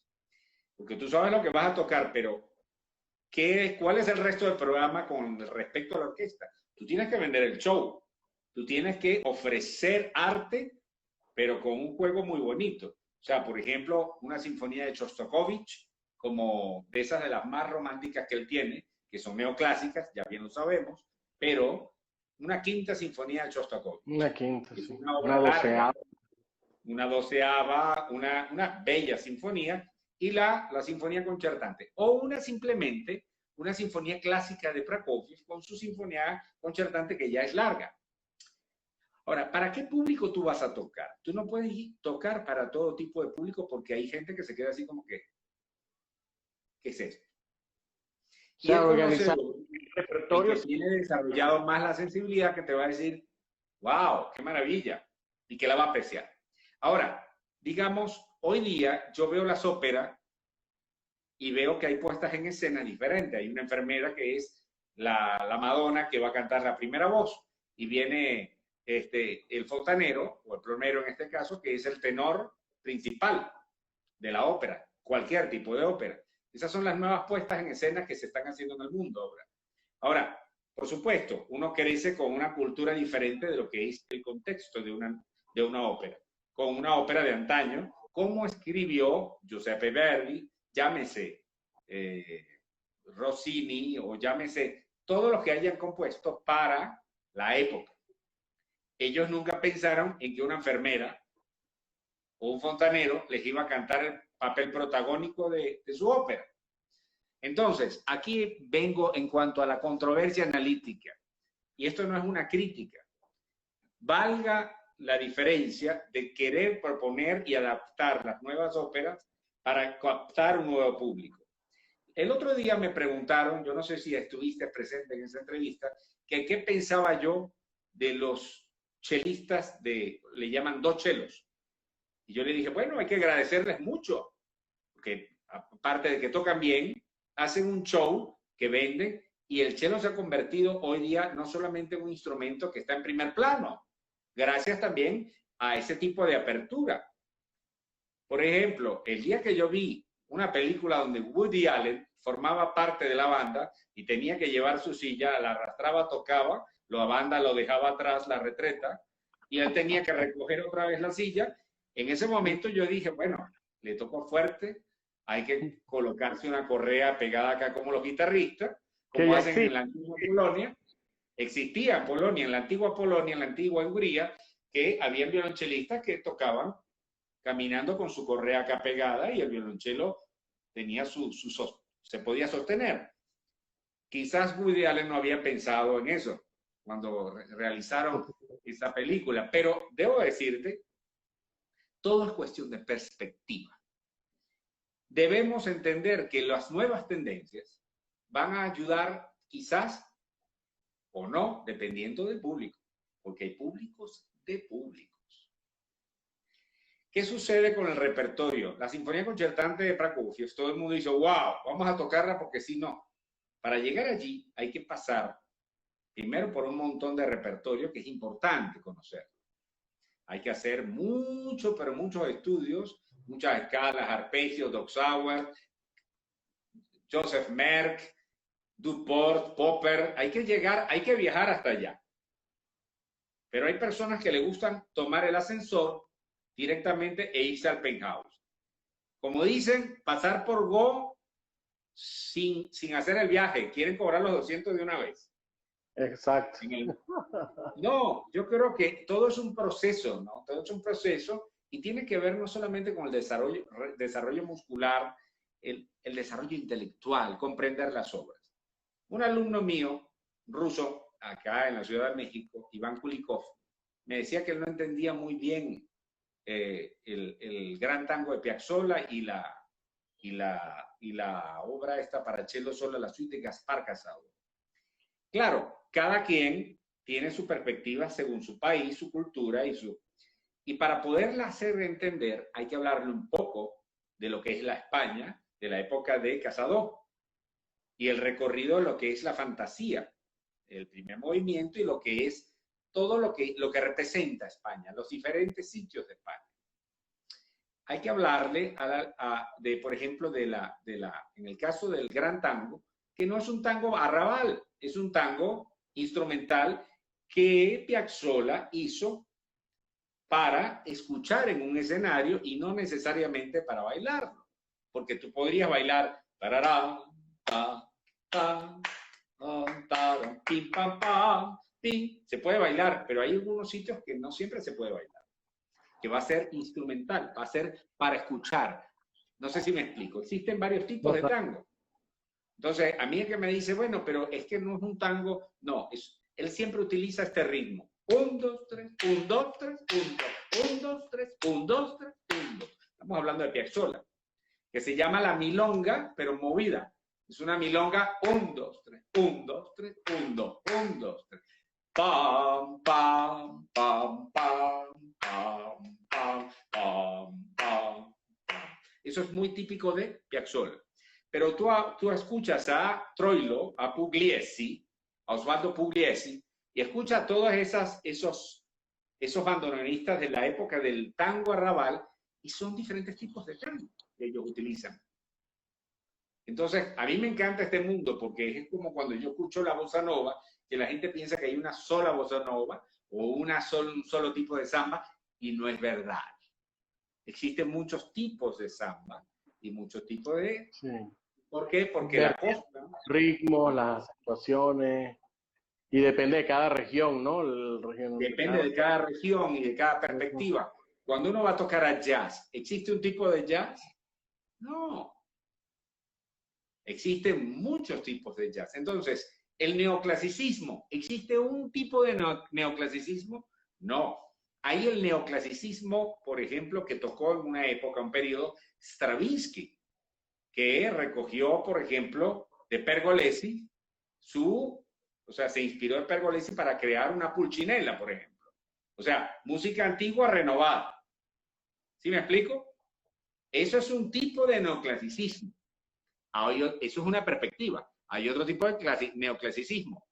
Shostakovich, gritándole al mundo lo que pasa políticamente en su país, a través de las páginas, ya que no puede hablar. Ahora, ¿qué sucede con la música de Prokofiev? Algo parecido. O sea, ellos tenían inmerso dentro de la música un lenguaje que estaba codificado para que el que era sabio, a través de lo que es su nomenclatura musical, tuviese un lenguaje que llegara al público. Llámese protesta, así como la canción de protesta, o la nueva trova cubana, o qué sé yo qué. O sea, y hay trovas que no solamente son cubanas, hay trovas de otros lados. Ahí tienes a Arjona, por ejemplo. Entonces, la música no tiene una codificación.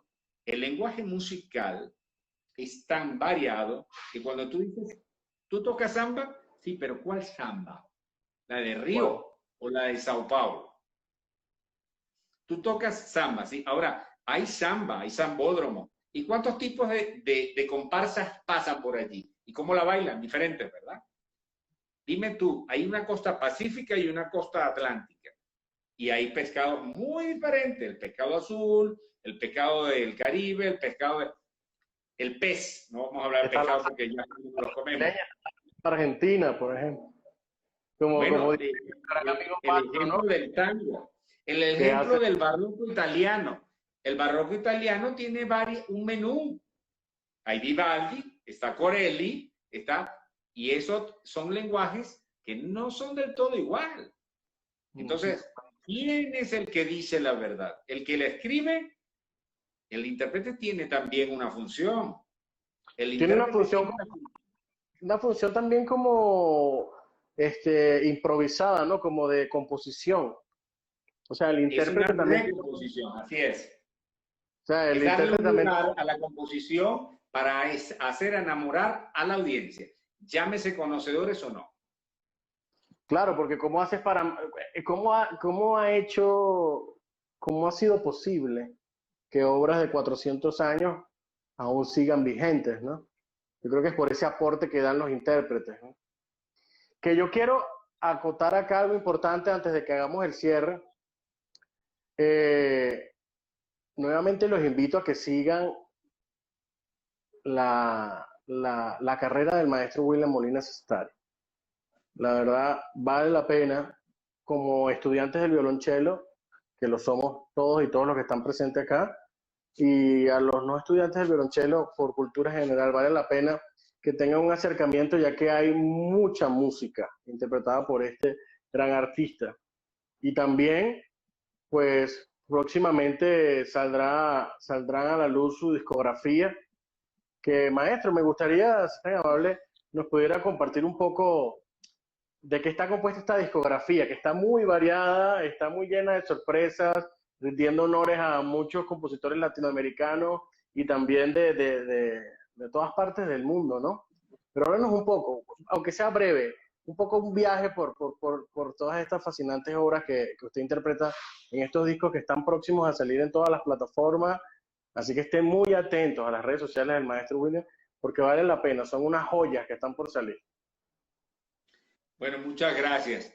Esos discos se hicieron, muchas gracias por eso, pero los discos se han hecho durante los años 2010, 2011, 2012 y hace 3, 4, hace 5 años se hizo de música venezolana y recientemente hice con mi alumno Iván Kulikov un disco de 19 obras para dúos de cello, que seguramente lo verán en camino. Entonces, claro, el tema es los discos. Yo primero hice una trilogía. Mi primer disco se llamaba Oblivion. Oblivion es interesante, es un término anglosajón que viene de el olvido. ¿Qué quiere decir oublion en francés? Olvidemos. Oblivion también pertenece al nombre de un río en África que se llamaba el río Oblivion. Oblivion. Pero Oblivion le dicen en otros países por la cuestión de la acentuación. Ahora, ¿qué es anglosajón francés? ¿No? Es una mezcla, el término de Oblivion. Ese fue el primer disco. Es una obra que escribió Piazzolla, que lleva ese nombre, aunque existía ya la palabra Oblivion. Incluso existen películas con ese nombre espaciales. Si nos ponemos a hablar de todo lo que existe con ese nombre, pero lo importante, ese fue el primer disco de la primera trilogía que hice. Por aquí, Victoria comenta, dice, par de maravillas ustedes dos, y el maestro William Titánico, love, love, love, recuerdo la trilogía perfectamente. Bienvenida acá, Victoria, de verdad, que esté con nosotros. Por acá Ilsa Loreto dice, discografía de primera, grande maestro William, dice Bocello, y bueno, y muchas personas que dan abrazos y saludos maestro y bendiciones, dice Lutier Santiago. Adrián dice, maestro, ¿podría tocar la pieza para cello Recuerdo de Bellas Artes? Dice por acá Adrián. Ay, bueno, es que iba a hablar de eso precisamente. Esos fueron los discos que yo realicé hace 6 años aproximadamente con una producción propia que todavía no ha visto la luz pública, ya la verá. Estamos trabajando eso. Adrián debe también. Eso, señor, es una joya. Sí, son 2 discos de música venezolana, donde hicimos un bajarillo, que Adrián sabe cuál es, y recuerdos de Bellas Artes también, y otras. Yo prefiero, Adrián, que le dejemos esto a Spotify en un futuro próximo. Que escuchen eso. Yo debo decir que la música es música, sea venezolana, folclórica, latinoamericana, es hermosa en toda su dimensión y hay que sacarle lo mejor. cuando Beethoven hizo la pastoral, estoy seguro que más allá de haber escuchado los pájaros, también escuchó todo lo que tenía a su alrededor en la Sí, fauna. sí, mucho. Ah, la fauna, claro. Y claro, cuando uno sabe que Kodály y Bartók fueron a recorrer todo el interior de Hungría y parte de Rumanía y Bulgaria, saben muy bien que escucharon cantos que ya formaba parte de los himnos de los pueblos. Por ejemplo, esta parte de la sonata de Kodály para cello solo es una parte que se baila en una de las provincias de Hungría.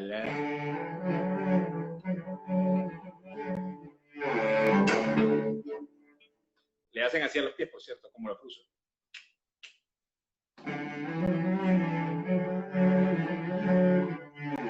Porque existe. Y ahí.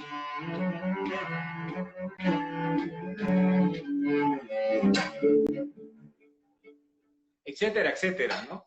Y esos son recopilaciones de Kodály, Bartók. Bartók también, cuando escribió sus danzas.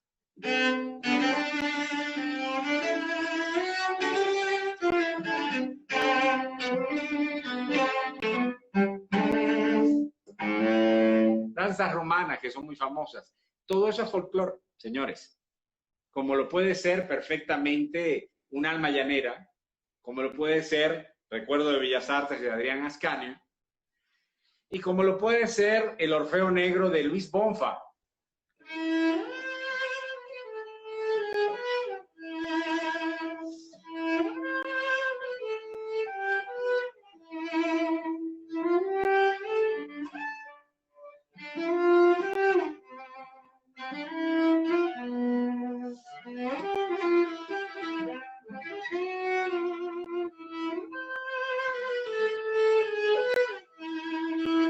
Todo eso es folclore también, porque es tomado el Orfeo Negro. ¿Qué significa el Orfeo Negro? Es el mañana, se llama Amañán du Carnaval. Eso quiere decir el después del carnaval, de mañana, cuando ya la gente tiene como un down y viene la tristeza, se terminó el carnaval.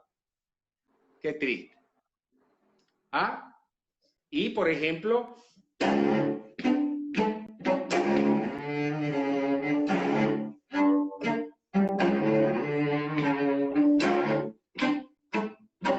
nos ponemos el sombrero así y a bailar entre los amigos. Así comenzó el tango en los burdeles de Buenos Aires. Y bueno, dicen que va más lejos porque dicen que el tango tiene todavía otros orígenes. Como cuando me preguntan, ¿de dónde viene el violonchelo? ¿Viene de la viola da gamba? Sí, pero ¿de dónde viene la viola da gamba? Cuando ustedes ven la Orquesta Imperial China, que tiene más de 300.000 años, o qué sé yo cuántos miles de años tiene, por así decir, estoy exagerando, evidentemente, uno ve unos pequeños instrumentos así con espiga, además tienen espiga. Instrumentos del Ceilán, que dieron orígenes a lo que llaman la ruta de la seda y los puertos que llegaban de Italia, de todos esos barcos, tanto de Asia, de cualquier continente lejano, y la gente todavía piensa que los libros no se equivocan. Hay mucho que decir sobre el origen de todo lo que hacemos, el folclore, etcétera, etcétera. Y el origen de, por ejemplo, de todo lo que es los estilos, eso lo ponemos nosotros. Pero toda música es buena, si se toca y se hace bien, si se canta bien, toda música bien interpretada es agradable. Incluso Maestro. el jazz. Yo no quiero extenderme porque sé que a lo mejor mi no, pasión es compartir esto. Sé que muchos de ustedes tienen inquietudes. No, todos los que estamos aquí estamos fascinados y agradecidos. Bueno, un programa extendido. Aquí van a tener acceso a estos dos videos que forman parte de este primer programa. Todavía es el primer capítulo con el maestro William Molina. Tendremos otros, porque vale la pena, de verdad. Es un lujo tener al maestro William como parte de esta Orquesta Solistas de América, como consejero, como padrino, como mentor, porque es muy inspirador. y esperamos tenerlo pronto, que seamos nosotros que que los acompañemos a que él interprete como solista todas las obras del repertorio chelístico que él conoce vastamente. Maestro, Bueno, yo yo te agradezco por la invitación.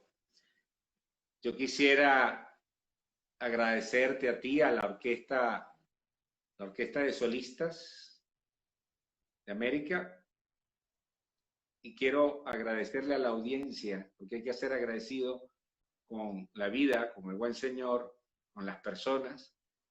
Y yo lo único que quise fue compartir. Eso de hablar de mí, yo quería compartir con ustedes ideas, hacer un foro de esto.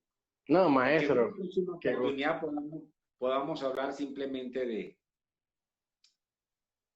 el temor escénico. Para una próxima oportunidad, ¿por qué el temor escénico?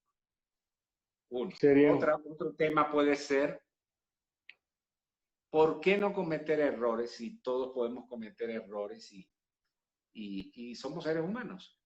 Claro está, estudiamos para no cometerlos, pero tenemos que buscar ahora lo que se llama la vuelta al cómo podemos no destruir a un artista cuando un día no tiene un alto sino un bajo, no le va bien, porque es muy fácil destruir a cualquier artista, llámese chelista, violinista, cantante. Oye, pero qué mal, no me gusta ese artista. No, ese día no le fue bien, pero habrán días mejores.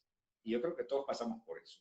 Eso sí, es la otro tema. vida es como un corazón, ¿no? Como un Exacto. electrocardiograma. Y no podemos encasillar a los seres humanos por eso. No, esto no me gusta. No, no te gustó porque en ese momento el duende no salió. Porque una cosa es la preparación y otra cosa es que el duende aparezca. Hay algo que se llama magia escénica. Vamos a hablar del miedo escénico. En otra oportunidad podemos hablar. Vamos a abrir Hablar no quiere decir varios, imponer, quiere decir vamos a abrir, compartir. compartir. Es un compartir. Estas Te ventanas agradezco. virtuales son para eso, para compartir. Claro, claro, así es. Un fuerte abrazo para todos. Lluvia de bendiciones. Y Gracias a todos.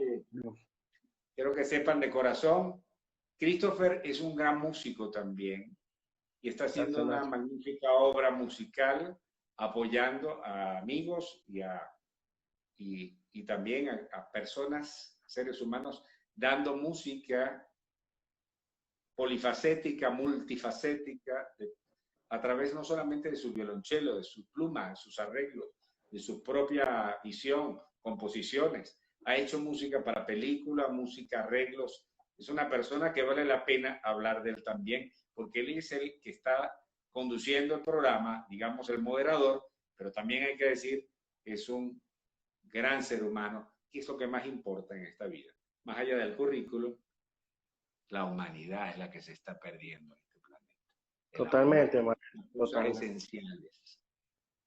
Totalmente. Acaba de tocar un punto vital que yo creo que todos los presentes coincidimos y es que por eso sabía que el programa de hoy iba a ser especial, porque más allá, como usted dice, toda la trayectoria, toda la trascendencia que tiene usted como artista, lo que lo hace único y especial es la marca que ha dejado usted en los corazones de todos nosotros, sus alumnos, y las personas que hemos tenido el privilegio de conocerlo, de verlo interpretar una obra, un concierto. La humanidad, la sensibilidad, es lo que se ha perdido, hay que sostenerlo. Hay que usar estos medios de estas plataformas para conectar, para que sepamos que somos una comunidad artística fuerte, que debemos apoyar estas iniciativas independientes, porque en este panorama global que estamos viviendo, pues grandes imperios de la industria musical están cayendo, se están desplomando. Y somos nosotros como comunidad unidos y fuertes que vamos a poder lograr levantarnos y apoyándonos unos a otros es que vamos a poder sostener esto, ¿no? Así que yo les invito a que sigan las redes sociales de este gran maestro, @chelomolina6 y William Molinas Study en YouTube, para que tengan acceso a toda el diverso repertorio y amplio repertorio que maneja el maestro William Molina y que puedan disfrutar de sus excelentes versiones. Y muy pronto también estarán, que les dejamos la sorpresa, en las plataformas, estarán en todas estas discografías de altísimo nivel que van a poder ustedes tener acceso a ellas para su disfrute, para su deleite, porque es el tipo de arte que debemos apoyar, el arte independiente, ¿no? Los artistas locales, latinoamericanos, que nos debemos apoyar. Y bueno, eso es uno de los principios básicos de este proyecto, porque esta Solistas de América es una ventana muy humilde que hemos diseñado para que podamos tener un alcance y podamos tener un acercamiento más profundo a grandes artistas que tenemos a la vuelta de la esquina. Grandes artistas que solamente tenemos que girar la cara y los tenemos a un lado sin necesidad de irnos a fronteras o cruzar océanos. Tenemos grandes artistas, grandes intérpretes, grandes compositores, grandes directores. Tenemos mucho potencial acá, en América toda. Y de eso se trata, de que conectemos. Así que les invito a que también humildemente sigan a esta página, que estaremos fielmente generando contenido para todos ustedes. Si alguno siente una incertidumbre de cómo ser parte de este proyecto, pueden escribirlo al privado. Tenemos un equipo especializado para atender sus preguntas, sus inquietudes. Todos pueden ser partes. Todo músico latinoamericano y mundial también, sobre todo si vive acá, puede tener un lugar para expresarse a través de esta página, tener un momento para tener un conversatorio, bien sea con su servidor, como el maestro William. Así que muchas gracias. Sigan las redes sociales, @solistas de América, porque estas Solistas de América. Y maestro, qué privilegio tenerlo acá. Tenemos que hacer un segundo capítulo y pueden acceder a este contenido en la página de @solistas de América. Pueden acceder a esta conferencia cuando ustedes gusten, ya está en el servidor y ya mañana va a estar en el canal de YouTube, donde van a poderla ver completa. Las dos las vamos a unir, las vamos a editar y van a poder tener acceso a todo el material y todo pues el conocimiento que nos compartió el maestro William, que eso es lo que dice, es un compartir, es abrir un foro y pasarla bien. Un foro. Maestro, muchas gracias. Espero tenerlo pronto por acá nuevamente porque fue un privilegio. Sé que está muy ocupado, pero gracias por permitirnos tener un espacio con usted. El privilegio fue mío, ¿ah? El honor y el privilegio fue mío. El hecho de poder compartir con tanta gente, tantas personas y en tu espacio y que todo esto sea para el bien de fomentar, como bien tú lo has dicho, levantar un poco lo que se ha perdido en muchos escenarios del mundo que ha venido en descenso y que debemos ser nosotros quienes rescatemos todo eso. Muy sabias palabras, ¿eh? Sin duda, maestro. Muchas gracias. Bueno, estén atentos a nuestros futuros contenidos y pueden acceder a esta charla con el maestro William Molina en el IGTV de Solistas de América y también lo van a poder tener en el IGTV del maestro William Molina porque se lo haremos llegar para que tengan acceso a esa información en sus redes sociales. Bueno, muchas gracias. Que tengan un excelente día a todos. Muchas gracias por acompañarnos. Lluvia de bendiciones. Bendiciones.